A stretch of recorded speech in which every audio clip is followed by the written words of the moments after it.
From the beautiful Finger Lakes region of upstate New York, this is the Dental Lighthouse Podcast. We take questions from anyone in the dental profession and discuss what it takes to win not only in dentistry, but in life. Business, leadership, relationships, parenting, health and wellness, money management, nothing is off limits on the Dental Lighthouse Podcast. I'm Jason Tenori, your host, and have over 20 years of experience to pull from. Learn from my mistakes and let me help you collapse time so you can become the best version of yourself.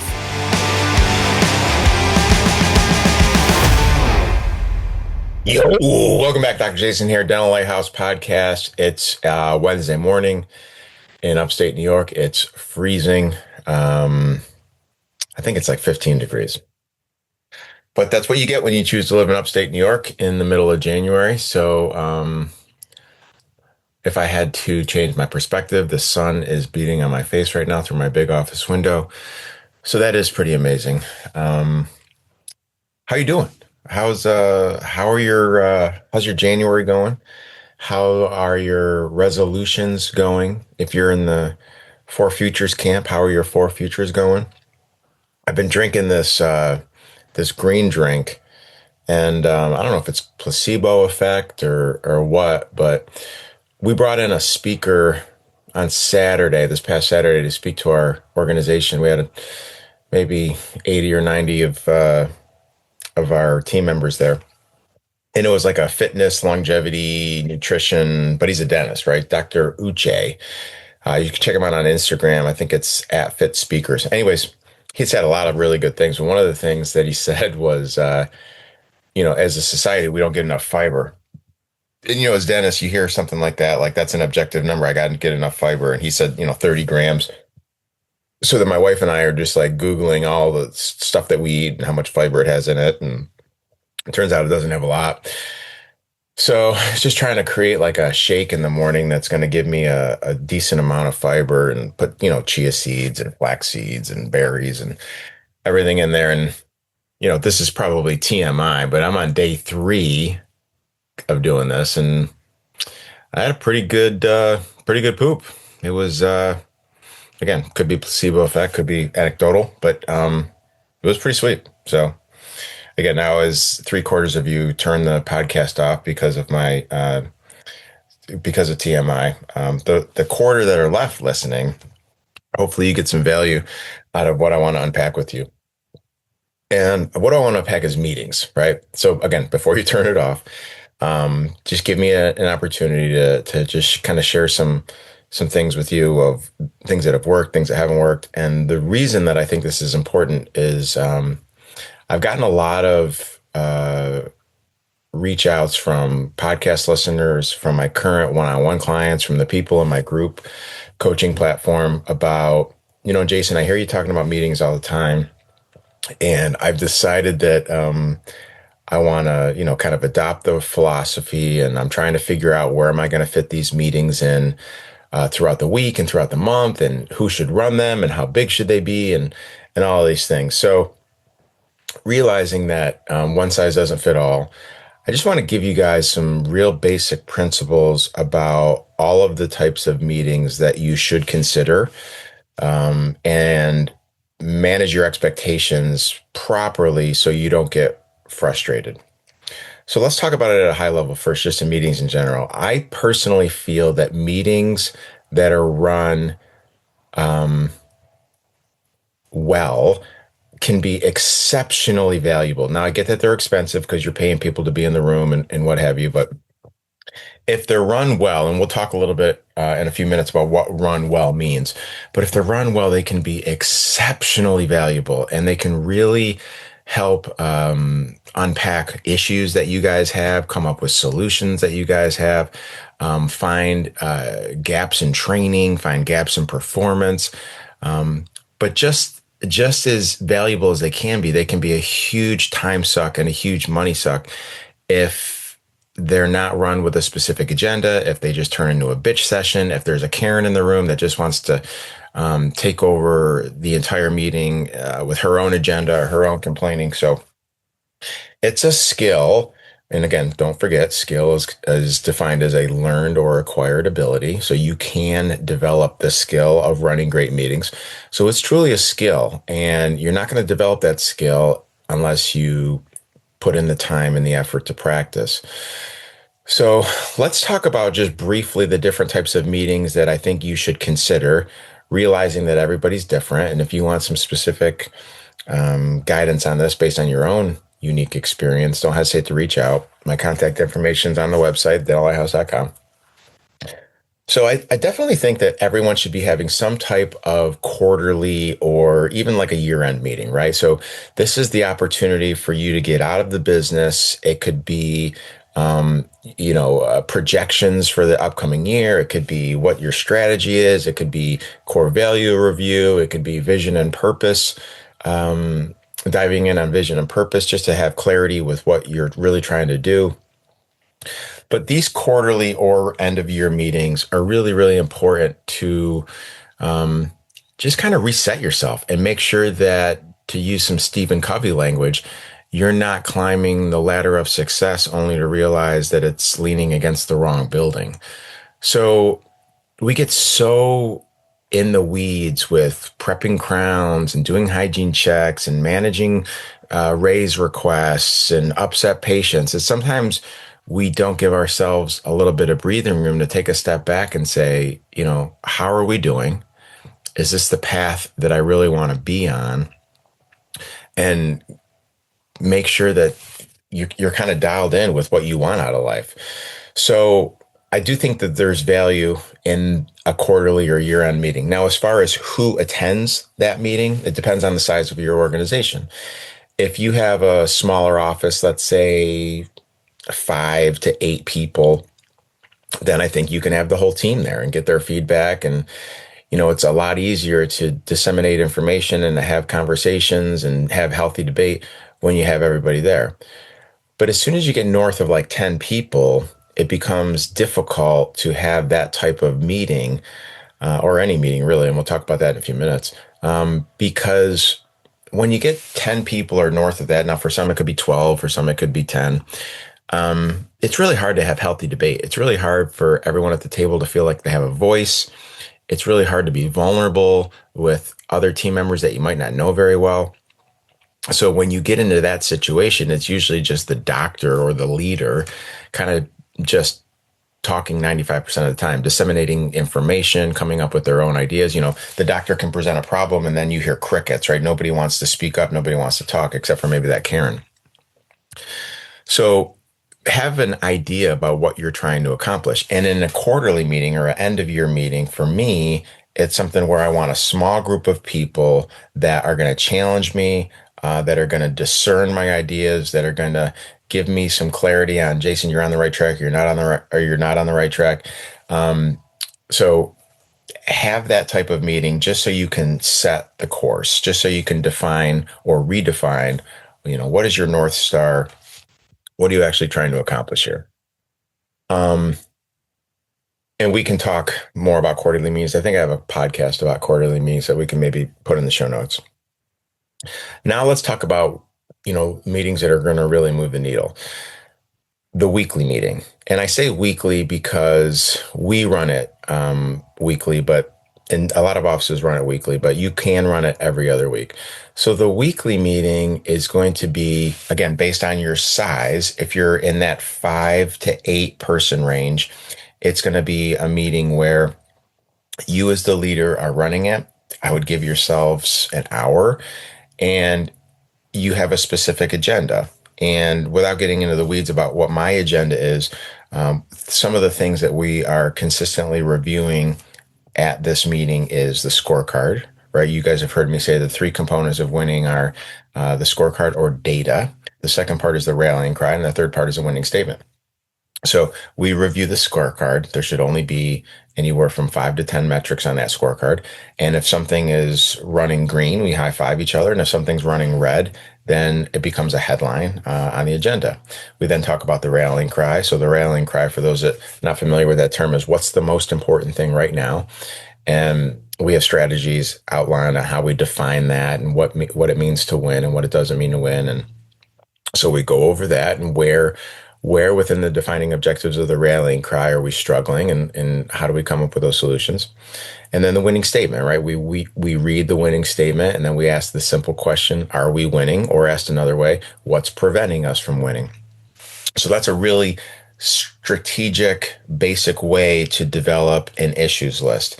And if you're a great leader, you might not need this philosophy or this strategy. But if you're trying to delegate leadership the right way, if you're trying to empower an office manager or an associate lead doctor to run a meeting, then I think it's extremely helpful to give them a template or an agenda to develop the issues list. And that's what we do in our organization. So the first way we try to develop our issues list is again through reviewing the scorecard, through the analysis of the rallying cry, and then asking questions about the winning statement.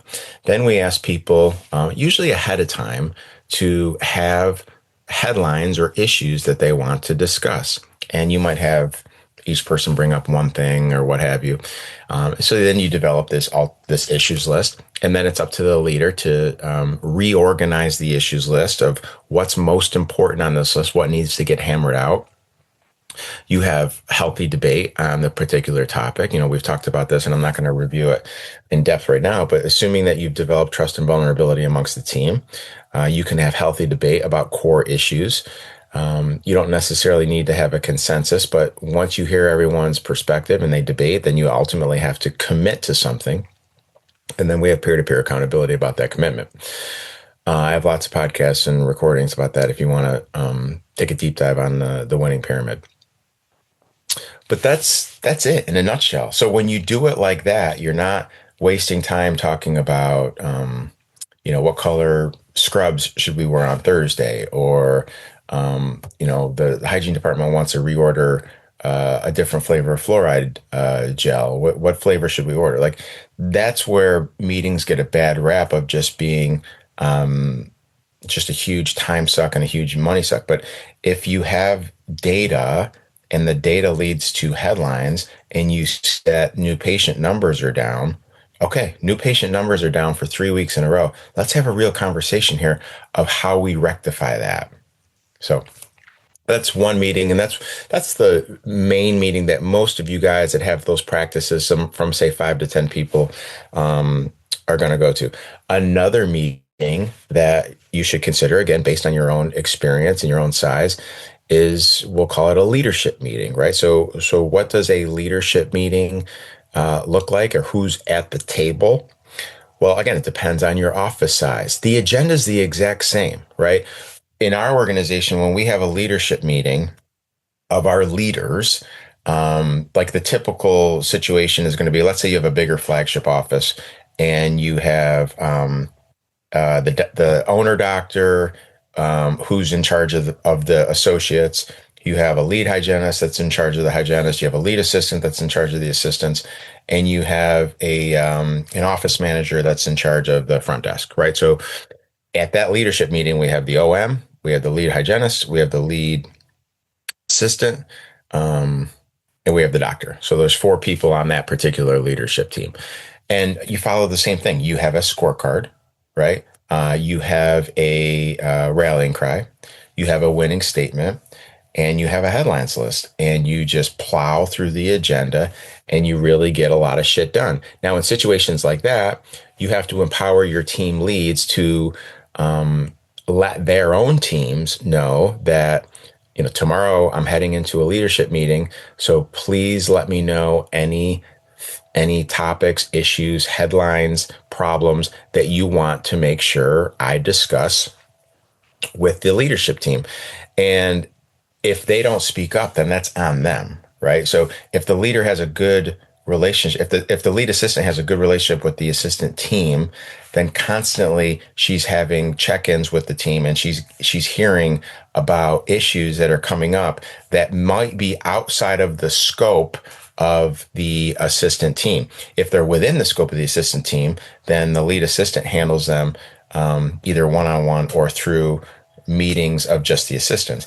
But for example, if the lead assistant says, I'm getting a lot of feedback from my assistants that patients are getting checked in late, even though the patient says that they were they were on time, we're bringing the patient back and the patient's already starting the appointment off on the wrong foot. Like that's something out of the control of the assistant team. It gets brought up at a leadership meeting. So now the lead assistant and the office manager can openly debate that issue and then come up with a solution. So let's rewind the tape. If we have a smaller office, we can do this from a whole office can be present for this meeting.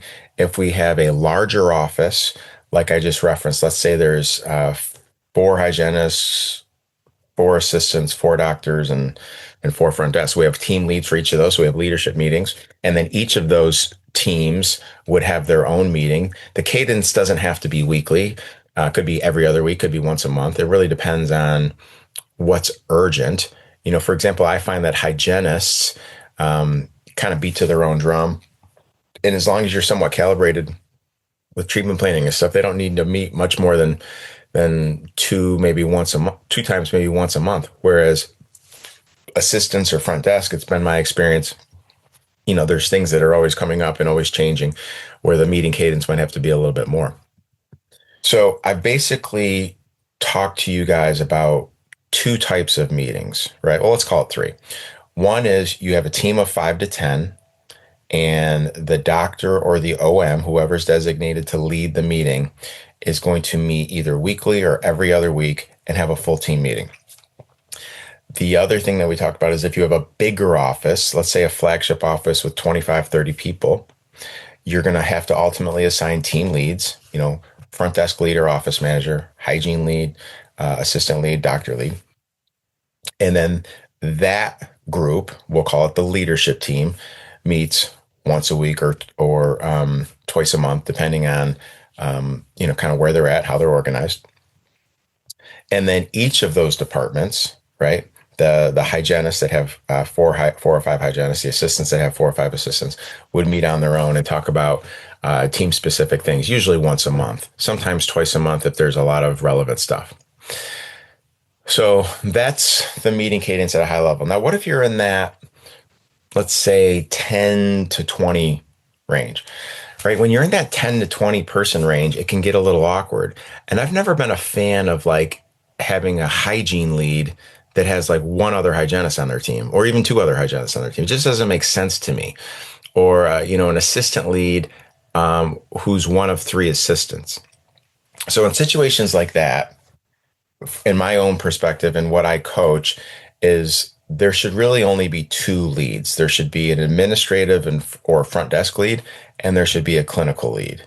And if you're going to kind of think this through, the clinical lead should really be the doctor, right? It should be the founder, owner, doctor. Now, if it's an associate-driven practice, it's a different phenomenon. We can talk about that on another episode. But most of you guys do not have associate-driven practices. Most of you guys have larger flagship practices, but maybe not 25, 30, 35 people.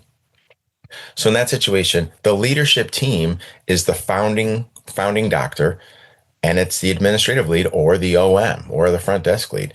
And the two of you are typically considered the leadership team. Now, if you're going to continue to grow, then as you need to bring on an assistant lead and a hygiene lead and a front desk lead, then yeah, great, do it. But if you're going to stay in that 12 to 20 employee range, then it makes sense to just have two leads, usually an OM and the founding doctor, and they're meeting once a week. And they're considering it a leadership meeting. And it's the same agenda. Let's review our scorecard. Let's review our rallying cry. What issues are you aware of? What issues am I aware of? Let's talk about them. Let's try to figure out solutions. And the office manager needs to get feedback from her team. And the founder, owner, doctor needs to get feedback from the clinical team, the hygienists and the assistants and the other associates. What's going well? What needs work? And then the OM and the founding doctor hash it out, right? I think that meeting should be at least once a week. And I'm going to say something here that you guys are going to probably kind of roll your eyes. But when I started meeting with key people, with right hand people, like in my situation, it's my operations person, Amy. In your situation, if you're running a 20-person successful flagship office, it might be your office manager. I think you need to meet once a week for at least an hour to have a formal agenda and hash it out. But I also think that there's huge value in meeting with this key person every day. And I know the first thing that you're saying is, I don't have time to meet every day. And I get that, right? What I'm suggesting to you is you figure out a way to connect for 10 to 15 minutes every day, and you schedule it and you do it. Now, it could be over lunch, it could be at the end of the day. I have a number of clients that are utilizing their morning commute with their office manager where, they're both in the car at the same time at 7:15 every morning. One calls the other person, and then they have a 10 to 15-minute conversation. It's recorded, so we can generate meeting notes and we can generate action items. So what does this do? It keeps you continually calibrated, because things aren't building up, and you don't wait a week or so to hear about something that you should be hearing about much sooner than that. That's the first thing. But the other benefit that no one really thinks about, and I know that you do this because I did it for a decade. It's 7 o'clock at night. You just finished dinner. You're sitting on the couch, or you're reading a book for the kids. You're giving them a bath, whatever, and something pops into your head. And instantly you're like, I need to text my OM, I need to email, I need to Slack and bring this up, or otherwise, I'll forget. So you send a text message or you send a Slack message, and now all of a sudden you get sucked into this vortex of going back and forth with your office manager. It's so not fair on multiple fronts, right? It's not fair to your family because you should really be present with your family after a certain point, right? Don't multitask, right? If your day ends at 5, end it at 5. If your day ends at 6, end it at 6. But when you say your day ends at 5, yet during dinner you're thinking about work, or as you're giving the kids a bath, you're shooting your office manager or your lead associate a text message or an email, and you're trying to unpack something, man, that's a slap in the face to your family because you're not being fully present. And it's also a slap in the face to the person you're messaging, because they might be with people that they truly care about, and they don't want to be blown up. They don't want to be bothered with all of the things that are going on in your mind. Now, don't get me wrong. They're an employee. They have an ownership mindset, and they want to think like an owner, but they don't have to think like an owner at 8 o'clock at night when you're blowing up their phone. So when you have check-ins every day, again, from say 7:15 in the morning till 7:30, all of that stuff can wait. Like if you can't wait from 8 p.m. when something comes into your head to 7:15 a.m. when you're going to be face to face or either on the phone or Zoom call with someone, then shame on you. I can promise you that nothing is that urgent. So I don't have a problem with you making a note of it, put it on a post-it note, drop a little thing in your phone on your note screen, and then the following morning say, hey, a couple of these things popped into my head last night. Let's talk them through. I love that. And that's what Amy and I have been doing. And it's really allowed me to completely break away from work, and from being connected with work, after the workday ends. So for me, it's around 5 o'clock. So let's rewind the tape. We got if you have a smaller office, we have full team meetings. If you have a larger office, we have leadership meetings with department leads, and then those leads have their own team meetings with their teams. If you have one of those kind of hybrid middle of the road offices, 10 to 20 people, then I think you're too small to assign leads. It just gets real confusing to people. Why is this person leading two other people? That type of thing. In those situations, the doctor, in my opinion, should be the clinical lead, and the OM or front desk trusted person should be the administrative lead. And the two of you, the OM and the doctor, should meet once a week for a formal hour agenda meeting, but should also consider checking in with each other daily, at least 10 to 15 minutes daily or every other day.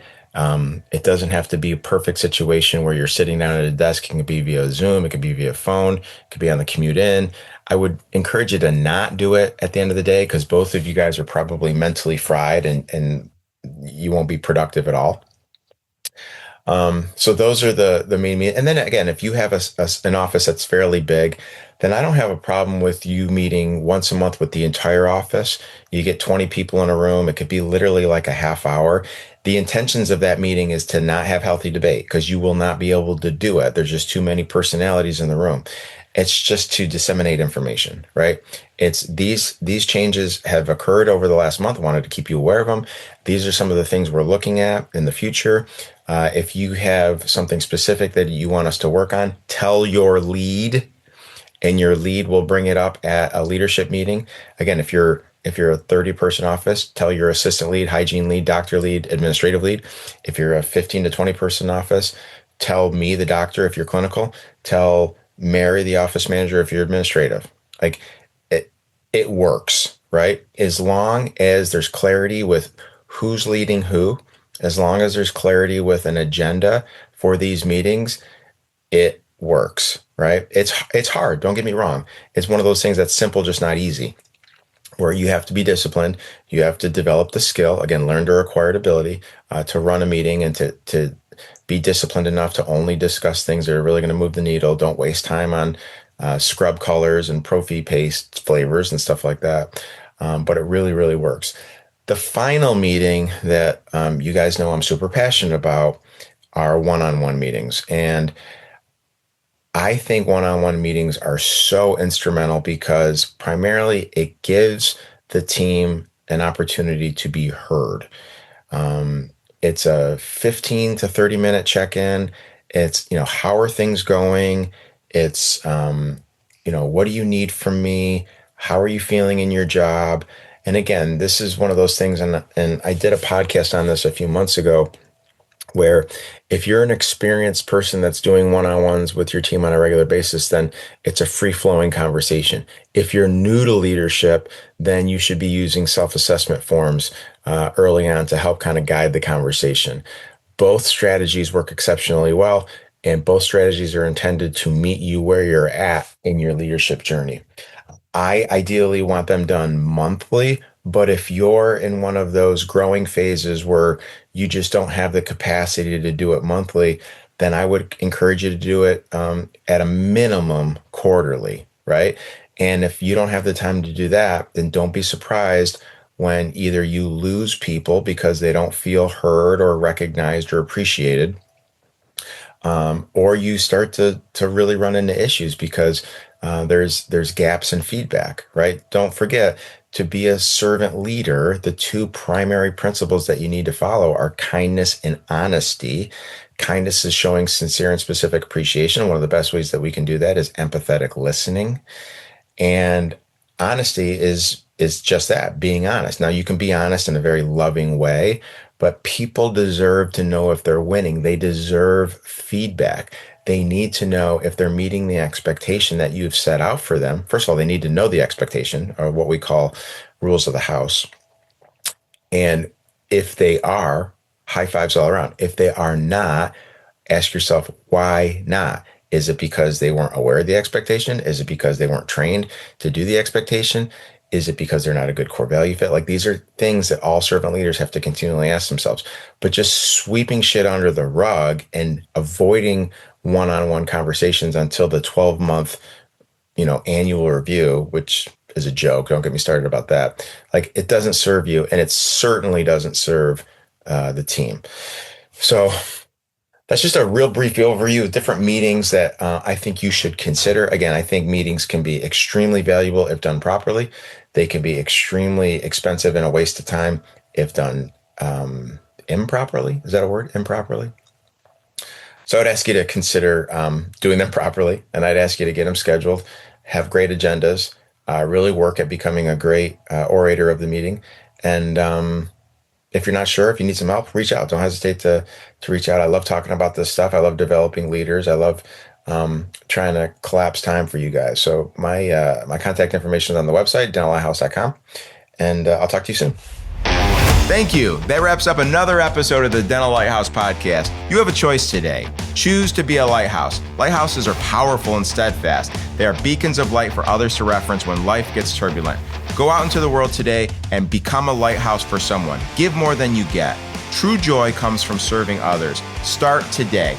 I'm Jason Tenori, your host. Thank you for listening to the Dental Lighthouse podcast. For more information, podcast show notes, or links to anything that we have discussed today, please check out our website, thedentallighthouse.com. We would love to hear from you. If you would like to get on the show, please email us at podcast@thedentallighthouse.com.